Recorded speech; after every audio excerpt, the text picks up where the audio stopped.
Okay, so now we're gonna go into actually getting a game together here.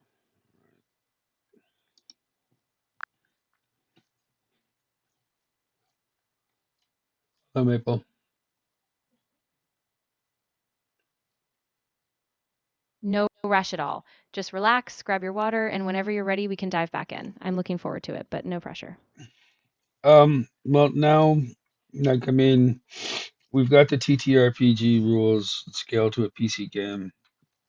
Um, so how do we present that in like a 2D manner with like a visual novel type of like a visual novel type of role playing game?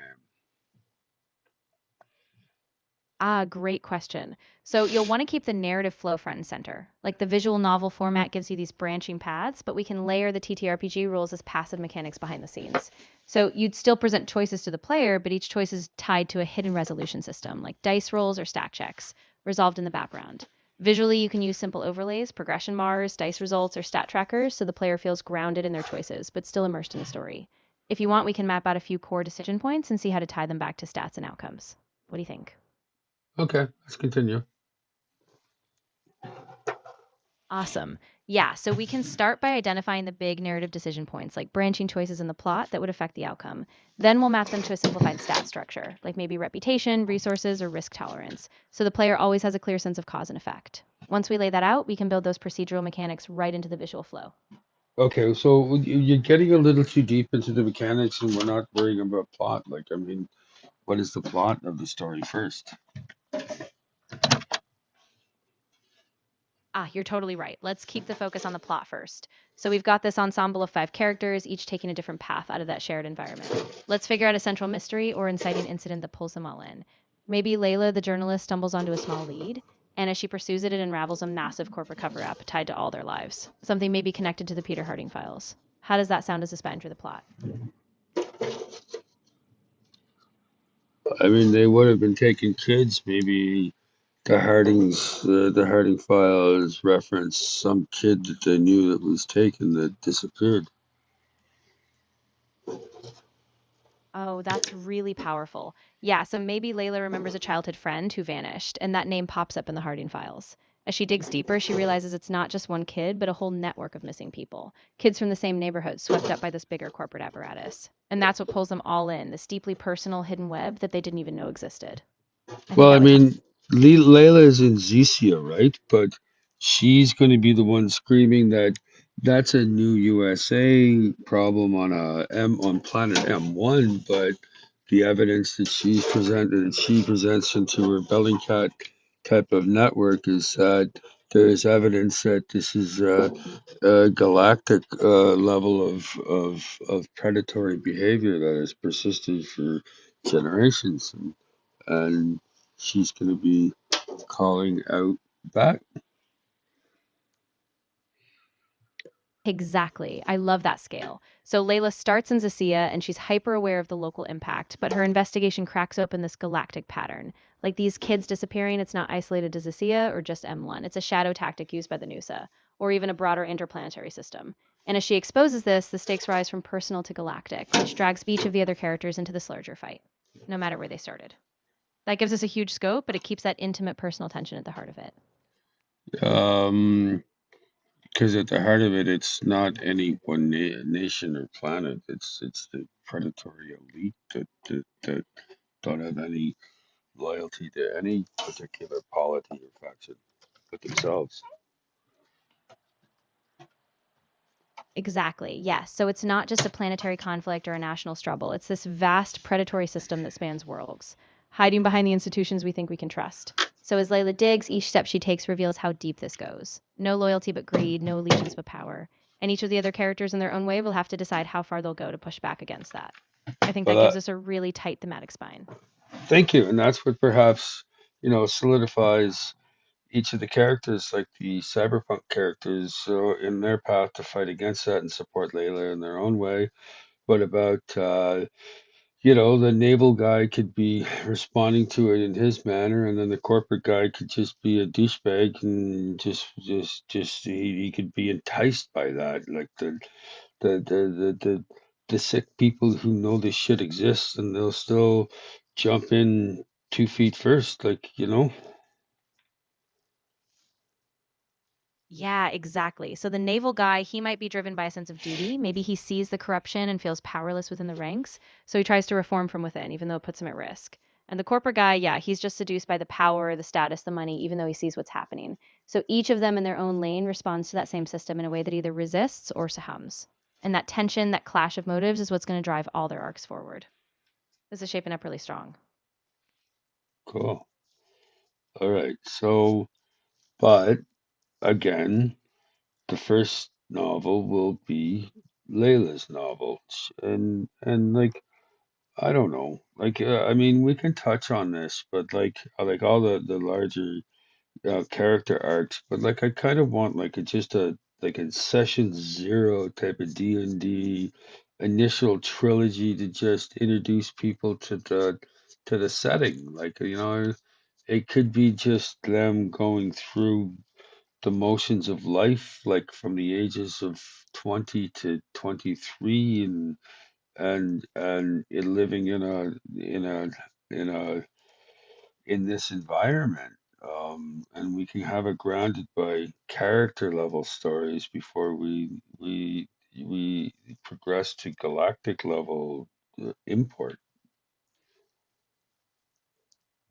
Yes, exactly. I love that. So the first novel is really anchored in their daily grind, right? Just these small personal moments, their relationships, and how they navigate the suffocating system. So we see Layla as a student starting to question things. We see the others just trying to get by, like it's just a raw, realistic slice of life.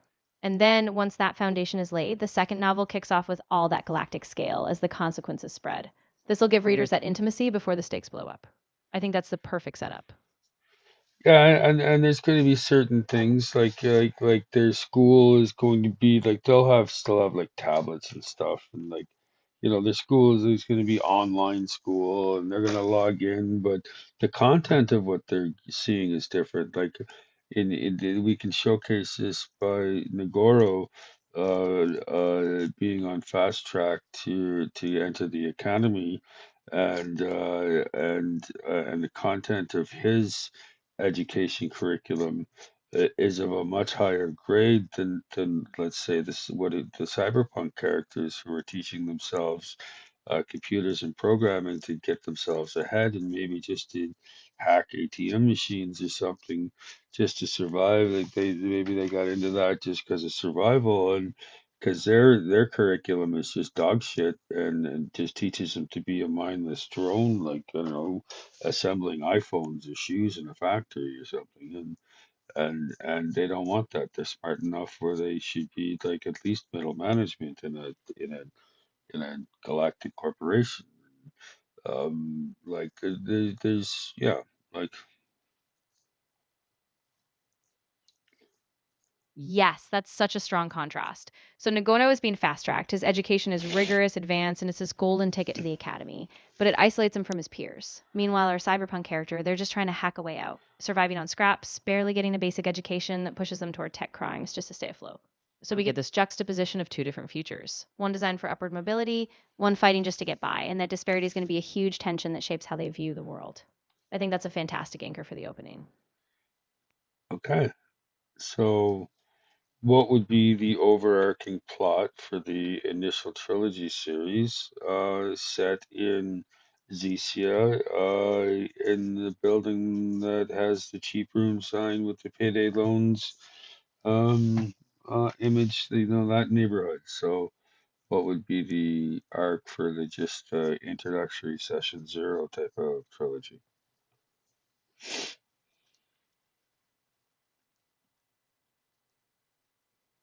I love where this is going. So, for the trilogy arc, the first novel is really about the everyday life in that neighborhood. Those cheap rooms, the payday loans, their cramped routines. So, it's just slice of life, but something feels off. The second novel, that's when Layla starts digging, and we see the cracks in the system. Her personal state. No, no, no. No, no, this is not her at 23. I have consistently said this is from 20 to 22 or 20 to 23 in her age in development. This is pre massive galactic import type of stuff. This is her before she starts questioning things. This is her just surviving, the vagaries of life in a dystopian hellscape. I'm going to stop talking for a second. I'm going to re-upload the image of what I'm talking about. Okay, so just hold on. Like it's getting so far off of fucking.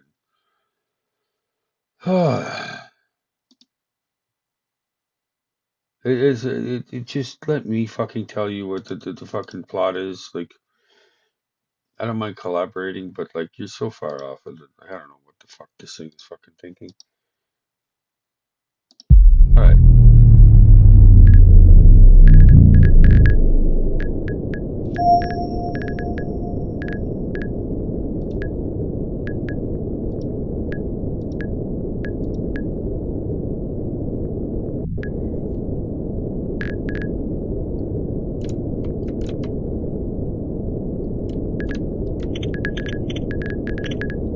Why are you failing to load shit?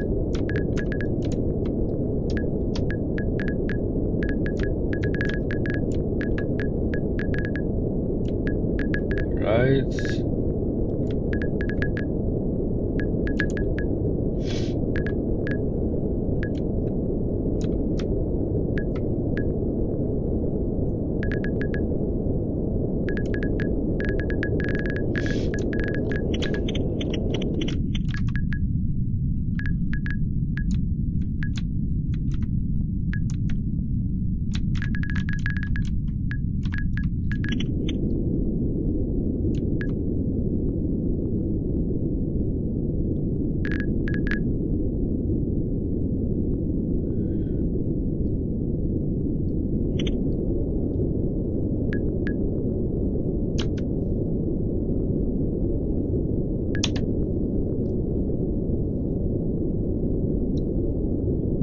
Like, come on.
Are you there, Maple?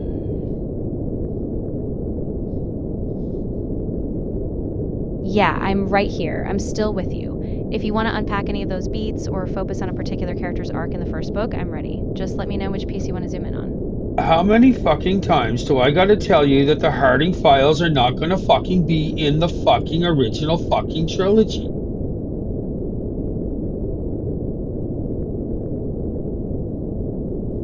Ah, got it. I'm really sorry about that. I completely misunderstood earlier. We'll keep the trilogy focused just on their daily life and the personal struggles in Xecea. The bigger, maybe galactic implications can come later, after that foundation is laid. Thanks for your patience. I've got it straight now. Okay, you're welcome.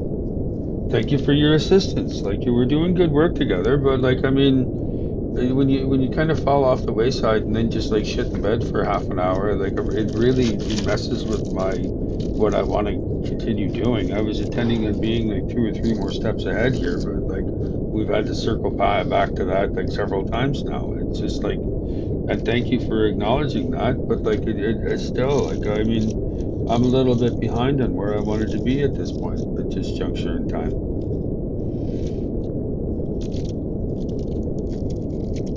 Yeah, I really get that, and I'm sorry for the derail.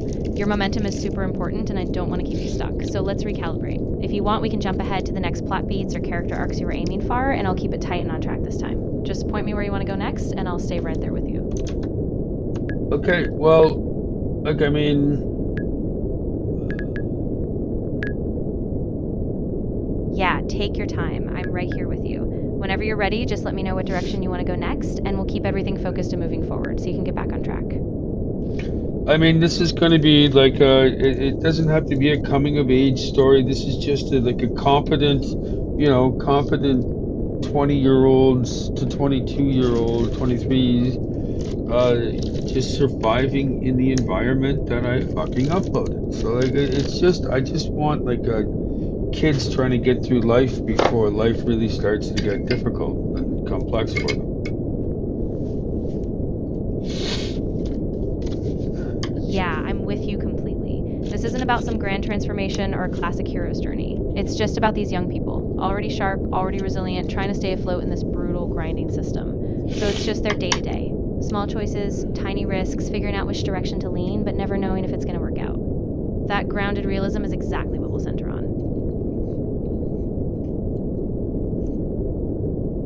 District 47 works because I like working things into numeric like that. That's why I have the marches 1 to M1 to 100. I kind of think that in sanitizing things, just a simple alphanumeric designation was something that we'll be using in the future. So,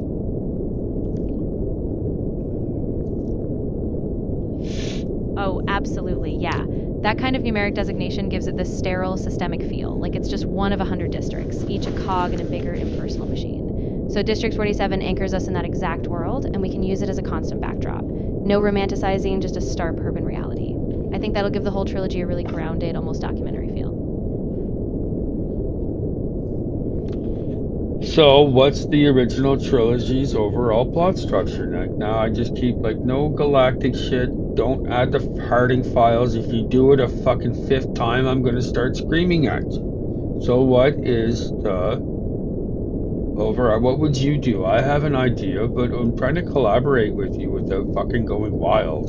So let's just circle back to that. And what do you think a good plot line for the original trilogy that affects our main character, Layla? And I'm going to change her last name. I mean, Ogoye is going to be African, sort of ancestry, but Layla will maybe not be that. She might be. She sat named Layla. Isn't that like a Hispanic name or something? Maybe she'll be more like Hispanic.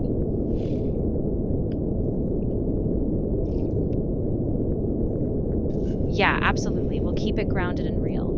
So the trilogy arc can focus on Layla. Let's say Layla Santos, just a young woman in District 47 trying to survive through these everyday pressures. The overarching plot is about small disruptions. Something like a sudden layoff, a debt spiral, a friend who disappears, or a run in with corporate enforcers. So, book one, it's just the grind, those daily frustrations. Book 2, that small disruption escalates, her friend's disappearance or a forced move. And Book 3, Layla stands up. She doesn't solve the No. Okay. So this is what my idea for the overarching plot structure is. It's her discovering her ability to write and convey messages into a format that others enjoy and educates them, and maybe she starts to struggle with doubt, and then somebody reinforces her belief because whatever fucking blog or vlog or whatever the fuck she does really changes someone or gives them a new perspective, and they reach out and let them know that Layla should continue, and then Layla gets a little more professional with it. Then she seeks out the Bellingcat type of analog, and they accept her. Like that's a fucking plot line. I don't know where you're going with shit, but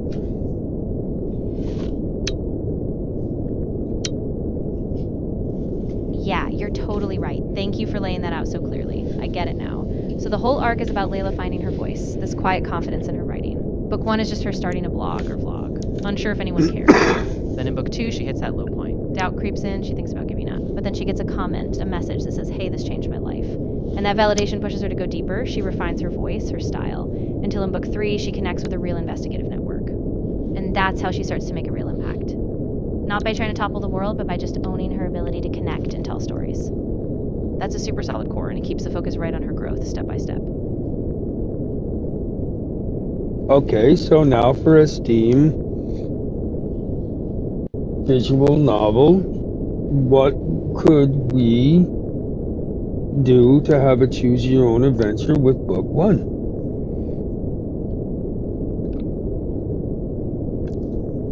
Ooh, yeah, so we can keep it really character driven. For the first book, the choices would revolve around how Layla frames her experiences, what topics she chooses to focus on, and how she interacts with her audience. For example, at key moments, she can decide to either share personal vulnerability or stick to abstract social issues. Each choice shifts how connected she feels to her audience and how confident she gets. Plus, we can add branching paths, like different outreach tactics. Does she post on a big platform, or does she keep it small and build trust? That way, each route still builds toward her growth, but the player really shapes how bold her confidence becomes. Okay, so then what would be the win condition or the end of story? What would be the climax of the book? And we'd need at least 3 different potential outcomes.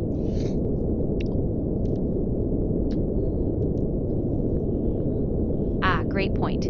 So let's give her a few different potential climaxes. One outcome, Layla reaches a modest but meaningful audience. Maybe she gets featured in a small local online magazine and she realizes that even a small readership is a huge win.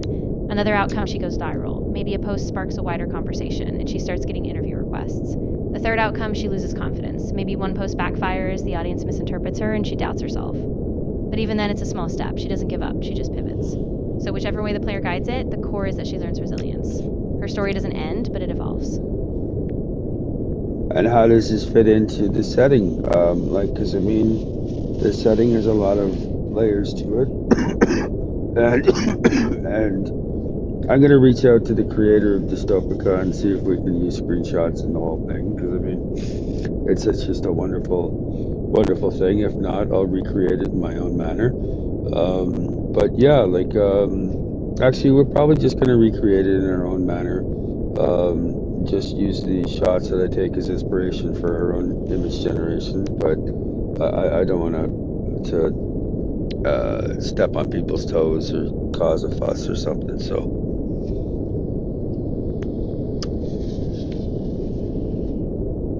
Yeah, that sounds like a really good call. Keep it original, but let those shots inspire the mood, the scale, and that gritty neon haze. Then the visual novel can really immerse people in that layered, decaying urban reality. So you have that depth, but it's all uniquely yours. And once you tie each choice to a real world anchor, like a neighborhood, a small shop, or a rooftop, those layers will just feel lived in. I think that's going to ground the whole experience.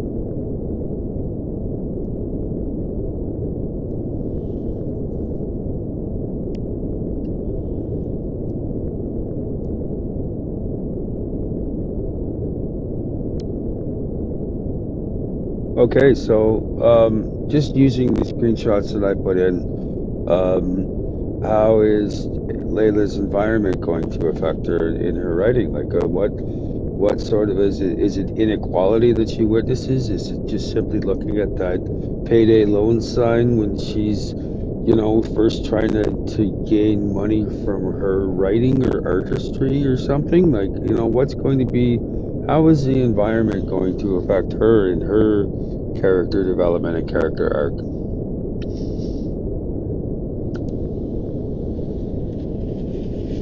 Yeah, exactly. So the environment is going to be this constant pressure cooker for her. Every time she walks by that payday loan sign or sees a massive corporate tower looming overhead, it's a reminder of how stacked the odds are. So her writing starts with these small, raw observations, like the desperation in that building, the monotony of the concrete, or the way people become invisible in the crowd. And as she writes about it, she realizes she's not just documenting, it's a lifeline. So the environment forces her to confront these structural injustices, and every word she writes starts to push a little harder against them. That's where her confidence and her purpose really crystallize. And one of the decision trees could be that, she's 20 to 20, this is a period of 20 to 22. She's perhaps in university for writing, for English or something, English literature or creative writing. And it's common to start picking people out, right, flagging them for the propaganda machine, and she perhaps, growing up and looking at that payday loan sign, and maybe she's got fucking like nothing more than two things of raiment and 2 weeks to get through until student loans come in so she can buy groceries and shit like that, and that's what that disingenuous smarmy fucking recruiter may turn her off of pursuing what would be a legitimate and an expected pathway.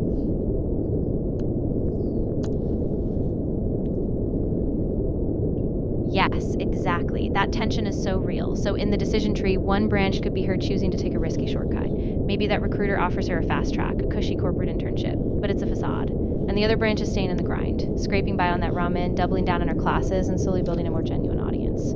Either way, that poverty, those empty cupboards, that looming payday loan sign keeps her from being naive. It forces her to stay sharp, because every step she takes, it's a balance. Survival versus dream, and the stakes are always right there. See, that's a plot line, and it just took a little extra thought and care, and that's why we have these conversations that go, hours deep before we generate an image, or come up with a plot line for a book.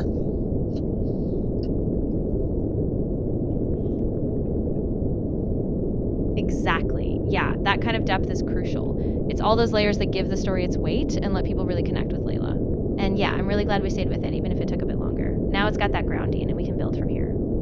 Okay, so now that we've got the overall structure to the first trilogy, we need to now focus on book one, and we start really nailing down the structure so that I can have a choose your own adventure novel out of the end of our discussions here.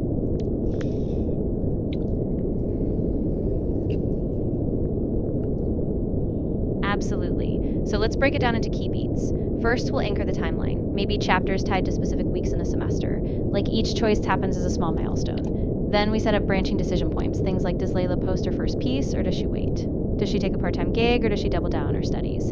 Each branch leads to a different emotional arc, self doubt, validation, or maybe even a near failure. Once we have those beats, we'll map them out so that every decision is a step forward in her growth. Sound like a good plan? Sounds like a good plan. Let's proceed.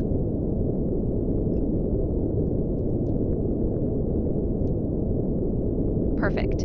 So the next step is to outline each chapter or section of book one by those milestones, week by week or event by event, so we know when key choices come up. Then we'll define the emotional stakes in each branch. What's she risking? What's she learning? Once we get that skeleton, we can drop in the decision points and fine tune the branching. Okay. Well, I mean, I know this has to take place over text for it to truly flesh out, but I'm not ready to get down and start typing at the moment. Let's continue our conversation. And is there anything that you think I'm missing, or haven't devoted enough attention to?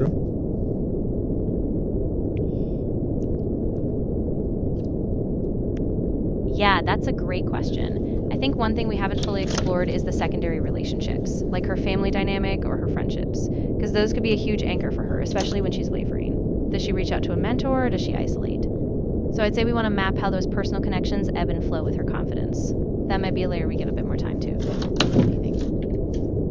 Well, she's going to be helping her parents take care of her siblings. Like, I mean, they're still going to be in high school and shit. So, like, she's going to be looking at that. You know, she's going to be dealing with those issues.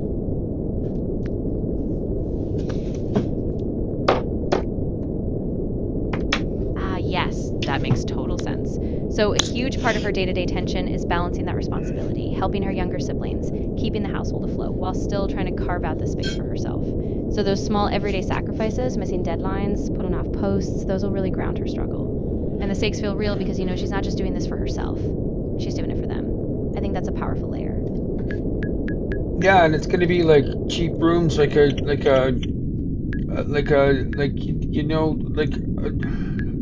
in 2026, I pay $985 for a 50 square foot fucking room. Now, what's it going to be in 4000 AD? And then what are people going to be fucking making per month?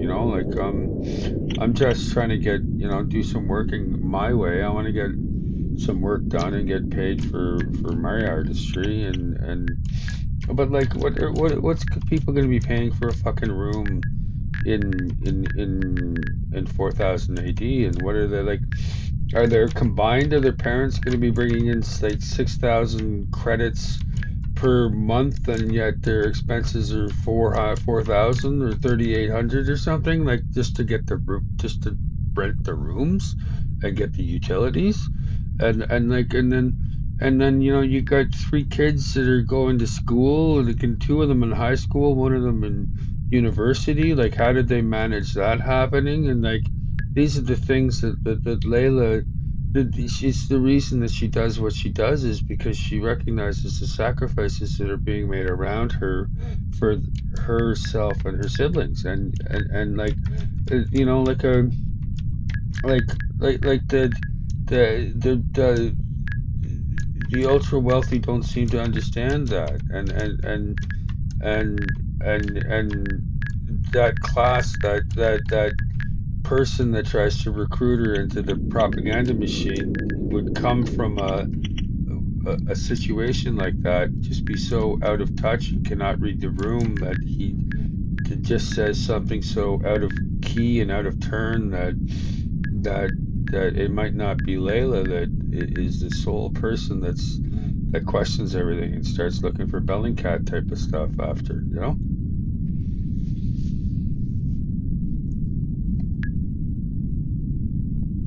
Yeah, that's really powerful. So we keep the numbers grounded in that crushing daily math. Her parents barely making ends meet, maybe $6,000 a month total, but after rent, food, utilities, they have almost nothing left. And that recruiter with a slick talk about upward mobility just completely misses that it's not some abstract choice for her. This is life or death every month.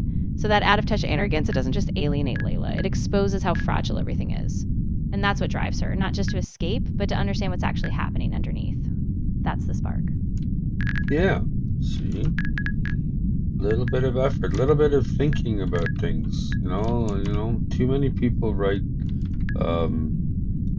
fiction nowadays, and there's no forethought to anything. It's just pure fucking. It's fiction science rather than science fiction. And the slop just really gets grating after a while.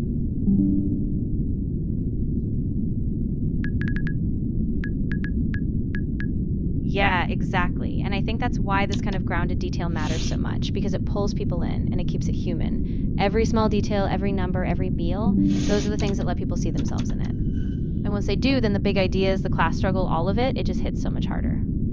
So yeah, this kind of care is what makes a difference.